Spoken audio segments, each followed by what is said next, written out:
What's going on, you guys? EP09 back here with another video, and today I'm going to respond to a recent video put out by Greg Doucette on how Greg thinks our sport is being ruined by the mass monsters in bodybuilding. Greg thinks that there's a major problem with guys not only being rewarded for having increased size and muscle mass from competition to competition, but he also has a problem with the judges telling these guys that they need more size in order to place higher in competitions. He also goes on to say that he thinks that the fans want to see Chris Bumstead in the classic physique category more than the open category.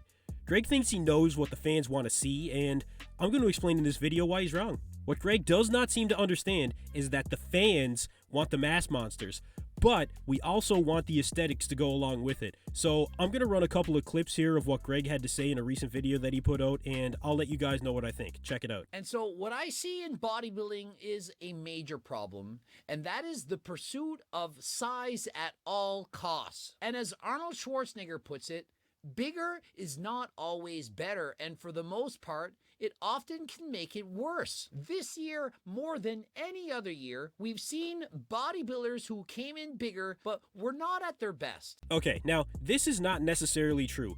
The bubble gut era was much worse than 2022, actually. Does anyone remember Phil Heath, Rolly Winkler? I mean, the list goes on and on for the bubble guts that used to be out there. But there was a turning of the tides in 2018. The judges were no longer going to reward anyone that did not have an overall more aesthetic physique. Aesthetics with mass. This is what we are looking for as fans. I do agree that blown out midsections for the sake of overall mass and the use of site enhancement oils should not be rewarded. You know, Big Ramy dropped to 5th this year, partly because of his midsection. If Nick Walker didn't come in with a tight waist, he never would have placed in the top 3. These guys competing in the open know that this will not be rewarded anymore. So in regard to Ian Valliere, this 2022 Olympia was not a fair representation of the real Ian. Ian said himself that they screwed up in the days and hours leading up to the show. So what Greg says about Ian just isn't entirely fair to say. Ian did not bring a physique totally representative of what he's capable of, and we have seen much better versions of Ian Valliere. Is Ian more shredded in the photo that Greg offered up of his younger years? Yes, but between Ian screwing up before the show and, I believe, the fact that the men's open guys didn't take the stage until late at night, when most of them are probably used to being in bed at that point, Ian did not present his best package. And that's not the only thing, but that's just a couple of things. In fact, this was probably Ian's worst package that he's brought to the bodybuilding stage in his professional career, really. He didn't have enough salt, he was probably cramping up, so this is kind of a low blow here, I think. Not to excuse Ian, but Ian's not trying to excuse himself either. He owned up to it. See this question. Look at the two photos. Ian on the left in his early days, perhaps 225 pounds, and Ian on the right in his later days, perhaps 265 pounds.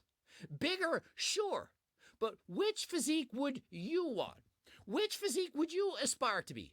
Would you prefer to look like Ian on the left or Ian on the right? I believe that almost everyone would prefer the smaller, more shredded aesthetic Ian over the larger, much more built, more imposing Ian. And so what I believe is the problem is that guys like Ian are told you need to come in bigger, despite the fact that they already look incredible, that they have a physique that most men would only dream of possessing.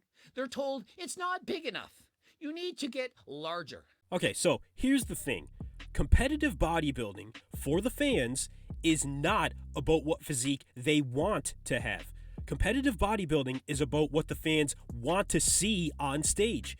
We want to see the mass monsters. We do want to see aesthetics, but just because the average bodybuilding fan would want to look more like Chris Bumstead potentially as opposed to Nick Walker, let's say, that doesn't mean that we would rather go to a show and see Chris Bumstead as opposed to Nick Walker.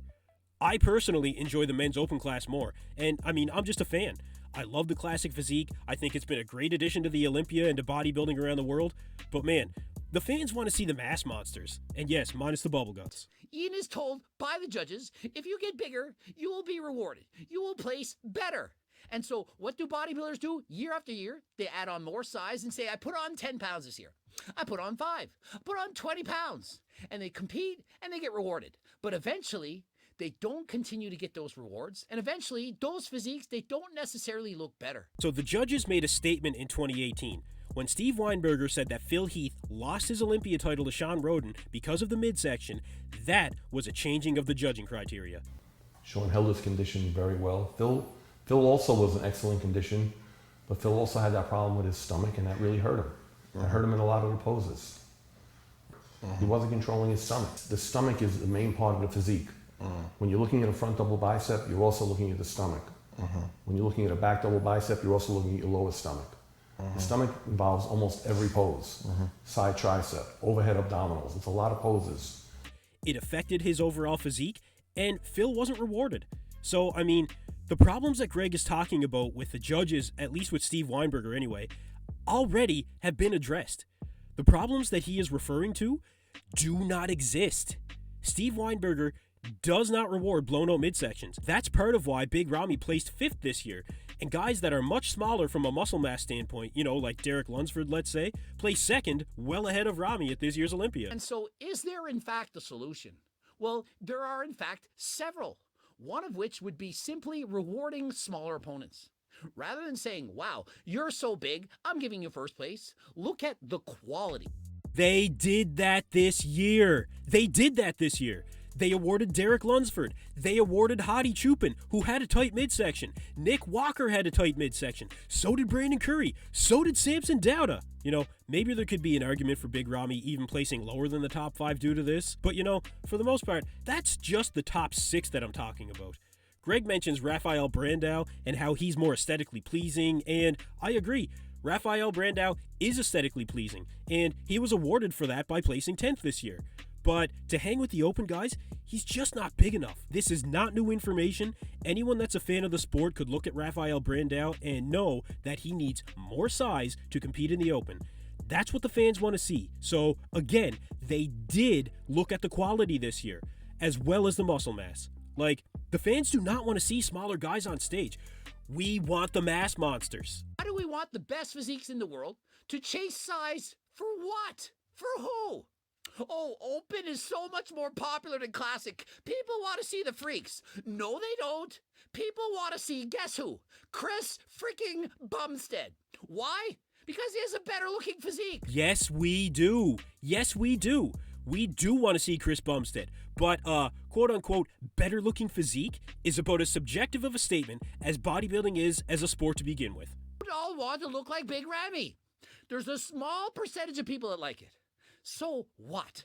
Do they need to be rewarded? Do they need to place first? Does bodybuilding need to be the bigger the better?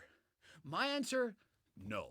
Okay, now, when Greg says the bigger the better, what he should consider is that the better part is what I've been talking about in this video.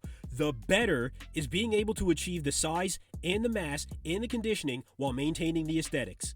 Now, why do we love to witness this as fans? What's the appeal? Because your average bodybuilding fan is not a competitive bodybuilder, but the average fan is a regular gym goer. So why do the fans like the open? Because it's much more impressive to see an aesthetic mass monster than it is to see a classic physique guy. For different reasons, but it is. So look, to sum all this up, I personally think Greg is biased. I think Greg is speaking to what he wants to see, and I'm speaking as to what the fans really want to see. We do want the freaks with the aesthetics, and we do want to see the classic physiques as well. Now, all that, guys, is just an opinion of a fan like myself. Leave me a comment down below, and you guys tell me, what do you guys think? Is that why we love the open category? Is it because we know that it's harder to achieve and therefore could be considered more impressive? Or do you guys agree with Coach Greg and Arnold Schwarzenegger, you know, as opposed to me? I mean, look, I'm just a fan with an opinion, right? If you guys agree with me, hit the like button, subscribe to the channel. Thanks for tuning in to EP09. Be sure to like and subscribe.